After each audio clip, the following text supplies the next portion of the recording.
You beautiful people, I am back with another little ratty Adobe Rush behind the scenes little vlog shot on my phone. This is exciting. We've been trying to get a proper storeroom just for our video gear. Our team's expanding and our kit is expanding, and it makes sense to have a little storeroom in the office. So this is we've just moved in a lot of stuff. This is a little before and after video of how I'm setting up the room. I'm actually going into the office tomorrow, so I'll set it up even further than this, but this is my station that I'm going to have all the cameras and a little rigging station kind of set aside in the middle of this cupboard. This is mostly a video to show you just what you can do working in corporate media. I've got a pretty normal corporate job working for a government department as a media producer. And the best thing about it is they have the finances behind them to invest in equipment so that we can do our job properly. You don't always have to work for a production company, and more often than not, even if you do work for a production company, they might not pay you what you need to live, but the government typically will. Only thing is, you gotta reapply for your contract every couple of years. But I mean, who knows where everyone's gonna be in a couple of years, so gotta take that. These are the two FX6s and our new Bebob 4-stack V-mount charging station. This is a little rundown of the kit that we've got there. So you can see 3 of the cameras, but we have a lot more cameras. And honestly, we have so many cameras. If they all were on one video together, it would be nuts, and I'm going to do that eventually. First time I've ever used the 4-stack. Here are some, are they called Neumann, the German brand? I'm going to have to look that up. We got these new microphones, and these ones are expensive, the ones on the left in the cigar box. But we're actually going to use them as shotguns for our FX6s. I don't know if we're actually going to do that, but that's what my boss said. Got a new, is it the F8N Pro? I can't read it properly on there. But the 32-bit float zoom recorder, very excited. These are a couple of new memory cards for our cameras. We don't usually dual record, but we're going to keep doing that now, so got to get some new cards.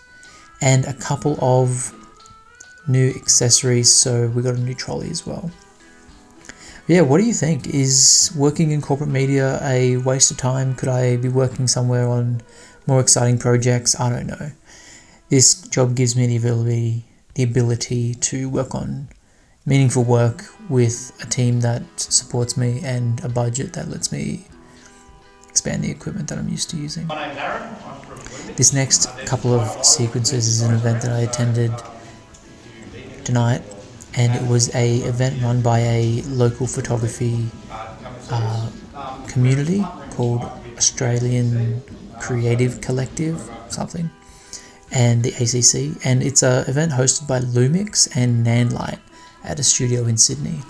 And as you can see, they've teed up a couple of models in a studio space, teed up some lights by Nanlight, and gave everybody a couple of Lumix cameras to use. I don't use Panasonic myself, I use Sony, but it was really cool seeing the new kind of gear that they have around.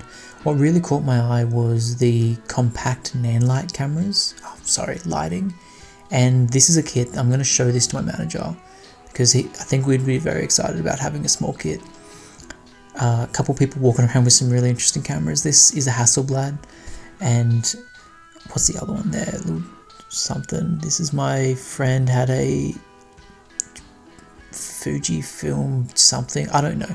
All I know is really Sony cameras, but Fuji's cool. I think they're a little bit too technical for my liking, but it's just because I'm not used to the system.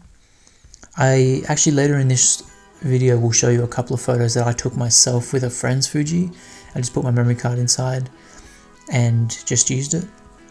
But the Nanlight guy, I was talking his ear off about it. This dude on the right was doing tutorials on how to set up lighting, talking about different settings, and I was asking about prices. I showed him what I do, I showed him these videos, and I think he was pretty keen on giving me the time to actually explain some stuff. But we do have some Nanlights, and maybe we'll get some more.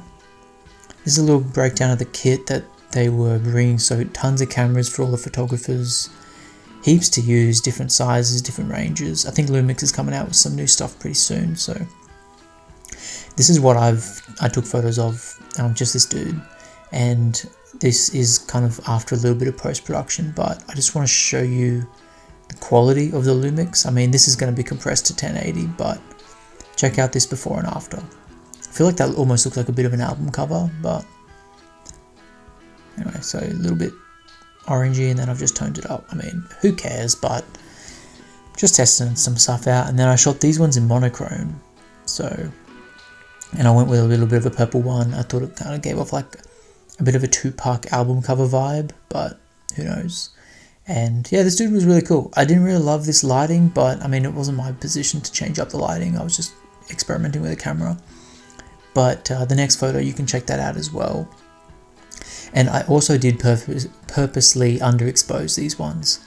I wanted to see the range, and honestly, I think it ended up shooting at 1000 ISO, and I just cranked it up after that. So I think the photo had plenty of room to actually retain some data, but I was using the, who the heck knows, these Lumix cameras. I don't know anything about Lumix cameras, but it was the latest full frame Lumix camera that they're using, and I've actually added a bunch of grain on this photo. That looked cool. But yeah, props to Lumix. I'm not going to switch, but props to them. I'll see you on the next video. Like and subscribe. Thanks. And have a great day.